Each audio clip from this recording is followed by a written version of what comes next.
And we're back. Hi! Hey, I'm Leisa Holland-Nelson Bowman Lombardi, fashionista, bio babe, meaning biography, not bio. She's over there thinking she's parliamentarian, making noise during my intro. I said the birthday lady. Oh, did you say that? I didn't know what Keep going. Keep going. It's my birthday. It'll be my birthday before this airs. My birthday is Friday, March 13th. So thank you all for your good wishes late. I am also Coach Nelson, the greatest football coach who's never walked a sideline, who's never made a bad call, and the co-host of Culture Club HTX here on ESPN Sports Radio, here with my beautiful, blessed, brilliant, y'all know the rest, black and bossy whatever. co-host. We're still saying bossy? After you come on. Okay, whatever. Shavonnah Schreiber, the other half of Culture Club HTX, the eighth wonder of the world, the executive producer, and the parliamentarian. Failing at it consistently. She is not. You should stop calling yourself that because you're really not good. The funniest thing is you that don't keep me quiet. You get nor did you curb my questions. You get so fired up when I say parliamentarian. I'm gonna just call you and say parliamentarian on the phone. Anyway, who do we have with us today? Oh my gosh. We have just let us apologize in advance. We have an absolutely insane guest. We are joined today by Kevin Scroggins, president of the Southwest Region Employee Benefits Practice of USI Insurance Services and author of The Unwritten, The Unspoken. Okay, whatever that means. We're going to find out all about it. Kevin has spent more than 2 decades. Are you covering this? No, I'm showing the book. Keep going, lady. Bio baby. I was paying attention. Is my mic on? Kevin has spent more than 2 decades helping build one of the region's most successful employee benefits practices, growing the Southwest business from roughly $5 million to more than $100 million in revenue. He's also a 2-time cancer survivor, an advocate for prevention and survivorship, and someone who speaks openly about everything, about resilience, mindset, and leadership through adversity in his book. Kevin shares lessons from his own journey to help ordinary people build extraordinary lives, especially when life doesn't go according to plan, which I'd love to meet someone that it went according to plan. You know, there are a lot of people who believe it will. Anyway, welcome, Kevin. Thank you for welcome. being on the show. Thank you. We're glad you're here. So this is like the best. You don't know this, but this is the best called bio. Me insane. I know. This is the best bio setup. She's like, let me just tell you, he's crazy. He is crazy. Well, I met him. Thank you. Cattle Barons. And then you introduced me to him. So if he's crazy, why'd you introduce me to him? I don't, because you know, I'm a glutton for Similar your DNA. punishment. So question. Similar DNA. Question number A, Magical. Yes. Who read the book here?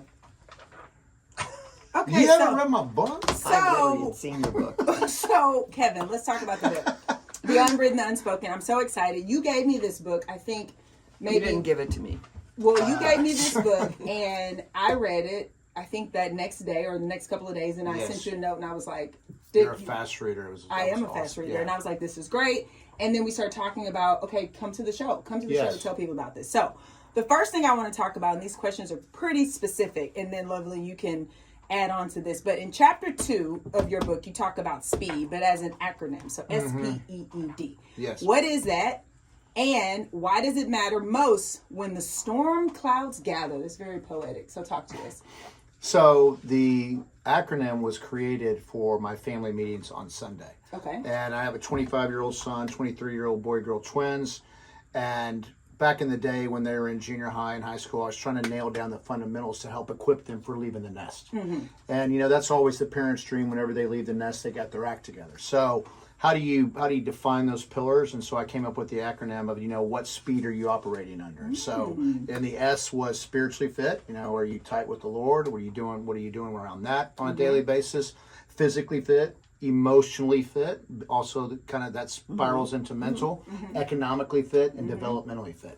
So each Sunday I would hammer home those different buckets. And me being a math, data, finance guy, if there was gaps, then they'd have to create a gap analysis, and they'd have to report back to me. You know who I should have invited? We should have invited Charles to come. Because did you have a chart? Yes. I can just imagine you pointing at a chart with speed and like being all crazy. Were you doing that? Shavonnah met Charlie, my son, and at the Rockets Shout out game, to Charlie. Houston Rockets game. Yes. And Charles was But she was testing us. I think, Charles, how were those meetings? And Charles, he was probably more the rebel of the group. Yes. And I like Charles. He would challenge the, especially when they get 16, 17, 18, they don't like authority. Right. And so he would challenge the acronym, like, well, I didn't really work out this week, or, I probably didn't eat well. And he was a character. Mm-hmm. And then he would say, oh, I'm not coming to this Sunday family meetings. I'm like, oh, really? Yeah, we'll see how Was that he goes. living in your house? Yes. Of course. No, he came. But of course, but this is Charles. Next time Charles is coming. Okay, so let's talk. I like the second Go question ahead. here. Where do people confuse speed with rushing? And So- what's the cost of the confusion? Mm-hmm. So I think when people see speed, if they don't dissect it into an acronym, they may go, "Oh my gosh, it's life is always busy. There was always a rush." I think speed actually eliminates rush because then you can prioritize what you need to do. I mean, when you say, I think one of your questions when we were talking, Shavonnah, was about how do you make this tactical? If you're doing some reflection on Sundays, and then that your pillars are spiritually, physically fit, and so on. Where are you allocating the energy? And if you allocate that energy and effort, then it should eliminate a bit of rush. People will always get caught up in maybe not prioritizing the right things, and that creates anxiety, paranoia, rush. And so I'm hoping that when you see that acronym SPEED, you do a deep dive into each one, and then you help program your hours and energy. That's why one of the comments in my book, every minute counts. That's right. So, are you really organized and prioritizing every single minute? Do you know how many minutes we have in the day? 60 times 24. You're the music. And then that answer is no. It does not. But you can find out very quickly. Well, you said Can I math go whiz. to the next question? Please. Okay, You we're said in my math zone whiz, and right I'm here. like, let's test it. I'm like, Charles, shout out to Everybody Charles. knows I'm chair of the board of the American Cancer Yes. Society. And what you don't know, if you don't know, is that Kevin is a terrific supporter and contributor to us in many, many ways. But he's also an amazing survivor. So I want you to take us to MD Anderson. You were told multiple tumors were too close to the inferior vena cava, no Vena cava. surgery. Vena cava, Yeah. no surgery. We need this chemo to work. How did you learn to live within the questions and still choose joy minute by minute? So this was my second diagnosis. First was when I was 30. Second was when I was 50, almost So 20 what years. was 30? The same cancer? It was testicular cancer. Okay. And it had Yeah, I spread think into I my told lungs. you my nephew had that Yeah. too. Yeah, that go ahead. that one I don't want to say was easy, but much easier than when I was 50. Tumors all around my kidneys. And I had some pain and went to the ER. They're like, oh my goodness, you have these tumors. I called MD Anderson. Dr. Michael Campbell was my doctor there at MD Anderson. He's a professor there, or assistant professor, terrific. And he brought me in and said, Kevin, listen, these tumors are too close to your inferior vena cava. A lot of people don't know what that is. Yeah, but what is that? It's like the artery that's parallel to your aorta. It's Okay. a thick artery like your pinky. If they hit that when they're removing tumors, you would, You die. theoretically bleed. Bleed Yeah, out, yeah. right. So he's like, we're going to pound you with a bunch of chemo. And then I'm like thinking to myself, well, if the chemo doesn't work, what happens? And that's what I meant by living within the question, which is a kind of a phrase that I came up with when I was sitting, while I was getting chemotherapy, COVID hit. And so they would put you in a room with a bunch of other people getting chemo. And then if you got COVID, you'd have to move to a different room, because, COVID was going to kill everybody. So it was kind of a psychological mess. And this guy said, she came up and said, we swabbed you, you have COVID. I was like, okay, what does that mean? And so, you had to Where move. were you? Where were you going? Never mind. We'll talk about that later. Like, So, I get COVID. It's okay. Keep No, going. exactly. Yeah, don't go there. So, Yeah, it was airborne. and then the one guy next to me goes, live it when you have to live it. And so, and then I started, great live advice. within the question, and because there's not always answers to the questions. And if That's right. if the chemo didn't work, so be it. I was not going to live that until I had to live it. And then, living within the question is, I love the song, the answer, my friend, is blowing in the wind. The answer is blowing in the wind. By Bob Dylan. So, Yeah. I mean, sometimes you just don't know the answers. And so that's one of the, I like at the end of the book where I capture songs that burn in your brain. You just got to live within the question. That was a loquacious answer, but No, that's No, good. because Yeah. you often say fear is a liar. What did fear whisper then, and how did you Death. answer it? it whispered. Blowing in the wind, Yeah. right? Well, fear whispered, if this stuff doesn't work, you're in some deep, you know what. You get to finally meet that person that you talk to every Sunday. Yeah, no more joke. often. Yeah, Yeah, you know, that's what yeah, happens, no, I right? mean, you definitely get, you know, that's Yeah. just how you get tighter with the Lord, and you. Yeah. I mean, I don't. I think it like took me to the edge, which is what let me deal with a lot of other stuff after that. But that's when I talk about, you know, adversity in the storm. You know, my Yes. roots were deep, and they were deep enough that, you know, that's what I try to. You know, I told you about my lunch today. I was meeting with a bunch of young professionals who want to volunteer for cancer, and I'm like, when the storm hits, if your roots are deep and the SPEED acronym or whatever your acronym is being practiced, then you should be able to see the storm. Okay, so I'm excited to learn all the things that are in the book. And sitting here looking at the book, I'm even more excited that the fact for somebody like me, it's maybe an hour read, maybe an hour and a half. It's pretty quick. Yes. We've discussed all these acronyms and all the things, and I have 10 more questions about acronyms. So I am, as everyone knows, the bullet point girl, and 3 is too many. So if you could possibly explain to me Yes. in plain English why you wrote the book, the purpose of the book, who you're helping, and Yes. what the help is. So the reason that it's called The Unwritten, The Unspoken, the reason I put the book together is that I was raised by a cop, bus driver, was told I couldn't be this and different things. I couldn't graduate college. I wasn't going to graduate. I wasn't going to be a professional. I was going to have a strong career. Then cancer came along, just different things. And so I wish, I said in one of my videos for my book, I said, I wish I would have had somebody give me the unadulterated version, the unwritten, the unspoken, because pastors won't do it, teachers won't do it, your mom and dad. I can't tell you how many parents have come to me and said, will you meet with my kid? Because they don't want to have the tough conversations. So that's what I said in the video is like, if you want to know the unadulterated, if you want to know what happened to me, the unwritten, the unspoken. When the publisher and editor were, you know, I originally this was 18 chapters. They got it down to 10. And then what I was hoping from this is that I can make it tactical. At the end of each chapter, that's why I went with the acronyms. They're easier for a person to remember, and then it helps them to make it after. She asked one time, how do you make this where every day you know what to do? The acronyms, spiritually fit, physically fit, that helps you remember how you prioritize. So at the end of each chapter, it's just a tactical premises, and I even put songs in there that would burn in your brain to take you back to the 10 buckets. And the 10 buckets, So there's 10 buckets. there's 10 Clarity. chapters, 10 buckets. 10 chapters, 10 buckets. Yep. Again, I apologize that I haven't read it.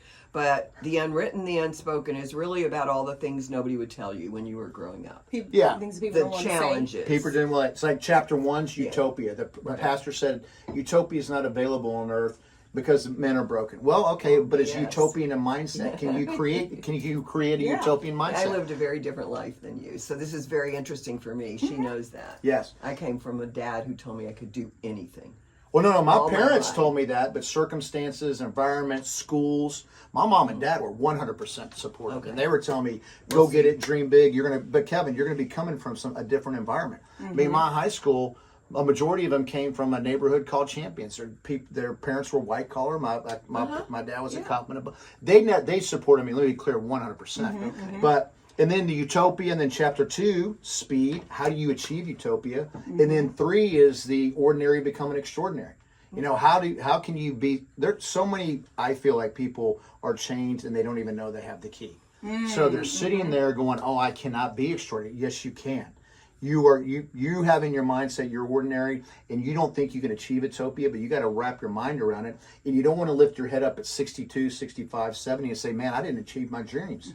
Do you have a cadence and process in place to go chase your dreams? Hence SPEED, the acronym. So then would you say that you wrote it for people at any stage of life, or maybe more on the front end of life, to your point that you wish someone would have told you some of these things? I'm glad you asked that, because a lot of people say, who is your book for? And it doesn't matter your age, it matters your circumstance. So it's more about what am I hitting at that point.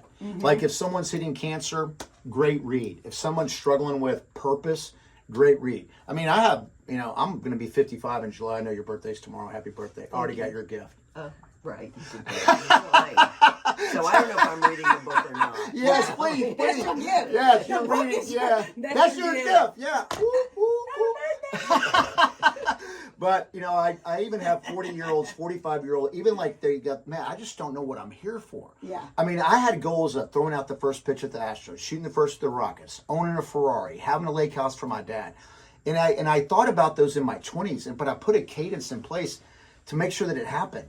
And then even when I got thrown a curveball, cancer at 30, cancer at 50, I didn't let that just pause me. I kept driving through it like the buffalo, but I always had a process in place. I mean, there are people like 60 that retire and they go, man, I didn't get to do A, B, and C. Well, why weren't you planning for that back in your 20s and 30s? Yeah. And so that also applies. When I had lunch with this younger crowd, I was speaking to young professionals today at lunch, and they're like, it's so refreshing to have someone just give me some goals and plans. I mean, in college they have goals to get A's and B's and C's, and they get out of college and they're now like, what? Yeah, I got to get a job and have some babies or get married or whatever. I don't know. I mean, it's amazing they don't pause and try to reflect on what the pillars and premises are in their life. So any person, basically, to your point, that's at any sort of transition. A crossroads. A transition. And I would say Right. even a transition, like you're from Challenge, college, transition, Yeah. and are looking for a framework to That's think right. about it. That's right. Yeah. Okay, got it. Okay, so how can people find the book? How can they find you? Okay, so if you look up the Unwritten, the Unspoken on Instagram, TikTok, Facebook, you can get the Unwritten, the Unspoken on Amazon. Okay. It did hit Amazon bestseller, so that's, you're going to get an Amazon bestseller book for your birthday. It's so exciting. You look so excited. I'm just absolutely. You have a good poker face. Well, no, I've got a big ringer question, which I always have, which makes her crazy, but it's for you, Shavonnah. Is it for me? Are you sure? It's for you, because you are the toughest critic I know Yes. about everything, but especially When you say tough critic. transformational things, leadership things. Oh, yeah. I'm not a critic. Okay, I'm your just real. world. Yeah. What'd you think? I thought it was really good. Okay. Yeah, I thought it was good. I thought it was straightforward to the point that you made. I think it's not like to a specific demographic. As you talk about your story, I think that's important. And I think people will be able to glean something from it to apply to their life, whatever transition either they're currently in or want to come. Yeah. Yeah. Well, I would just say, if there's one thing that I want people, I've read so many inspirational books and motivational leadership, and I get to the end, I'm like, how do I apply this? Yeah. That's why I was trying to make Yeah, it you did a good job tactical, at where that. at the end they like, okay, now I did say this, and this is our final comics. We do need to wrap the session because we could probably talk for another 30 minutes, but we will not because I'm the parliamentarian. I did tell you after I read the I book. wish y'all could see me rolling my eyes on the radio. Didn't I tell you after you read? I said I feel like there's another book, and the reason why is I feel like you didn't say things as directly, probably as you do in person in the book, and that's okay because it's the first one. But didn't I tell you that? I was like, I Yes. feel like there's and more maybe there. a workbook. There's something, Yes, maybe, that's what I would- a workbook. That's a Yeah, great I idea. would Like agree with journal, that. Yes. workbook. Yes. I am still worth something. Yeah. All right. Well, so one more time, where do they find out more about the book? Amazon, you can go on Amazon, The Unwritten, The Unspoken. You can buy it on Amazon. You can go to The Unwritten, The Unspoken on Do you want to give Instagram. your mobile phone number? I'm just joking.